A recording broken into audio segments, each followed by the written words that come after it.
Hi, this is Red Ibis Coach. I'm Heather, and I think that if you are having a hard time relaxing over a long weekend, if you have a hard time relaxing on vacation, if you get a vacation, if you have a hard time relaxing on a regular weekend, I think it's because you don't have any practice relaxing. So, relaxation for some, because we've learned all of these productivity behaviors and habits and patterns, and we've wrapped our nervous system response around productivity. It's hard to let go of that, to peel yourself away from that and just relax. And like Jerry Smith says in Rick and Morty, have you ever tried to relax? It's a paradox because you don't really try, you can't try, you just do. And if you can't or you don't know how, you need to practice. And the only way to practice, or the way to start practicing, is to start disengaging from always being on and always doing things in a productive way. It starts with your self talk. So the things that your brain is saying when you're just sitting. And for some people it's not even what your brain is saying. For some people it's just you can't sit still. So bringing stillness into your life, being able to sit for 10 minutes without doing anything, being able to sit for 10 minutes and just staring into space. This is teaching your brain and your body to just fucking calm down, to just be. And it always can sound like hippie bullshit to just be, but think about how kids behave, or babies. Babies can just, I mean, I know that there's the possibility that people will argue with me about what is happening with babies, but babies can just lay there and look up at the ceiling.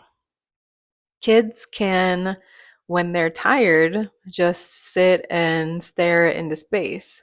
We're starting to make it so kids are screen dependent, but natural states for kids often include a lot of things that look like doing nothing. But just because it looks like doing nothing doesn't mean you're not doing something, because recovery is something. Recovery is a necessary thing. And if you don't rest, rest looks like nothing.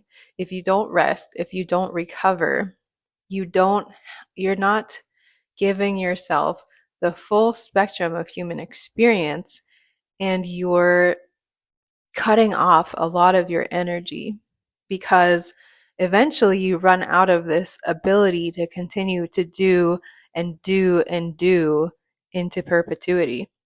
Eventually, you get sick, you get a chronic illness, you get chronic fatigue, you hit a wall and you have burnout. So that's a mental and nervous system situation. And you stop enjoying things. And frankly, a lot of productivity is not out of enjoying it. It's because it's the state that your nervous system has adapted to. But that doesn't mean that it's natural or normal. And again, this is not another way to judge yourself. If you're not good at resting, if you're not good at recovery, then you just listen to someone who is. Someone like me. I have been perfecting what can look like to other people laziness since I was a teenager. A lot of things that my parents said affected me quite a bit, but for some reason I was very stubborn about my rest. And I did not give in to, you should be doing this, you should be doing that.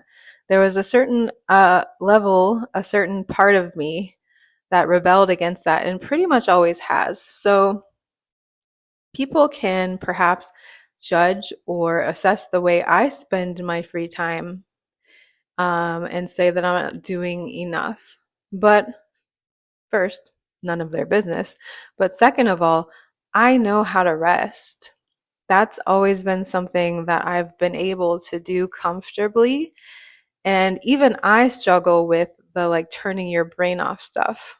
But if you want to, if like an outside observer would see me sitting quietly and think that I'm not doing very much, but I'm resting, I'm recovering. And I think there is space for you if you struggle with just doing nothing, with relaxing.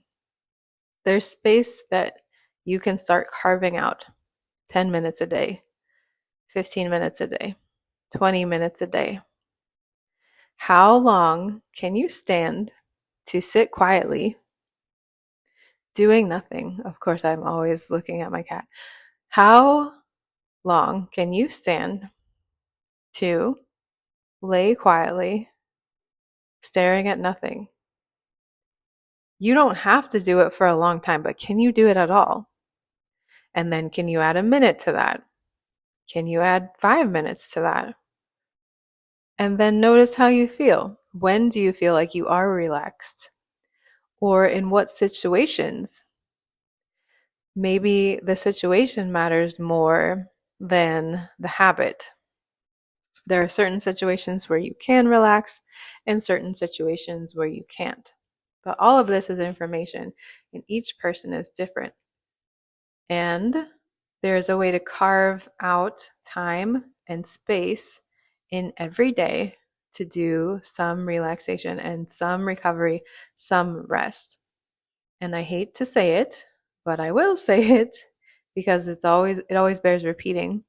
If there's a way to do it without a device, it's helpful because there's such a thing as screen fatigue. And so the brain has different, different stimuli, and screens are a stimulus, and noise is a stimulus, sensation is a stimulus. The need to take care of somebody else or care for somebody else is a stimulus. So these things can detract from your relaxation, but if you can take care of those things or eliminate those things, at least temporarily, eliminate that obligation, for example, you make the space to relax. So that's all for today. It's not really go and do this thing. It's starting to think about, can I relax? What does my relaxation look like? How could I get better at relaxing? How could I practice? Relaxing can be a practice. For people who are not good at it, you don't have to be good at it.